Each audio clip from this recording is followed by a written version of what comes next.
Selamat datang pemirsa, berjumpa lagi dengan saya Mulya Adi Rifano dalam acara Satelit Nusantara TV untuk menggambarkan berita-berita yang aktual dan terpercaya. Yang tidak boleh melanggar due process of law, dan kemudian terhadap barang-barang bukti itu juga harus diperoleh dengan cara-cara yang tidak melawan hukum. Maka tadi secara ekstrem dikatakan ketika seorang terdakwa diperiksa, hak-haknya tidak dibacakan sekalipun, itu memiliki suatu implikasi yang serius terhadap proses untuk mendapatkan keadilan yang hakiki. Nah, karena itulah ini menjadi suatu bagian dari pendidikan politik hukum yang sangat baik agar supremasi hukum bisa dibangun. Dan dari situ sangat jelas bagaimana proses daur ulang terhadap persoalan yang sudah inkrah. Tadi ditegaskan oleh saksi ahli bahwa hal-hal tersebut sepanjang berkaitan dengan seluruh bukti-bukti fakta-fakta persidangan itu adalah suatu hal yang dianggap benar di dalam sistem hukum kita. Dan juga kejelasan tentang pasal 21 obstruction of justice yang ternyata kita juga sudah menyatukan diri di dalam Undang-Undang Nomor 7 Tahun 2006 yang sudah kita ratifikasi terhadap ketentuan dari UNCIC. Dan selanjutnya kepada penasihat hukum kami yang jauh lebih kompeten kami persilahkan. Yang jelas ini memberikan suatu terang untuk mendapatkan keadilan yang baik. Terima kasih, silakan.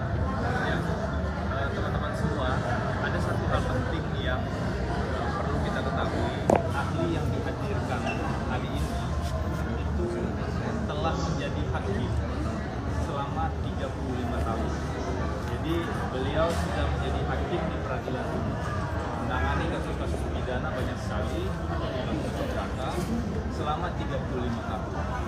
Dan 7 tahun menjadi hakim konstitusi. Jadi keahliannya tentu saja kalau dilihat dari pendidikan, pengalaman selama pekerjaan, dan juga ranah hukum yang menjadi keahliannya, kita tentu tidak meragukan keahlian beliau, Bapak Anwar Siahaan.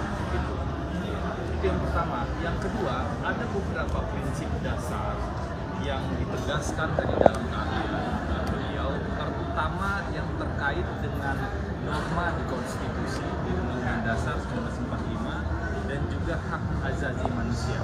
Kenapa ini penting?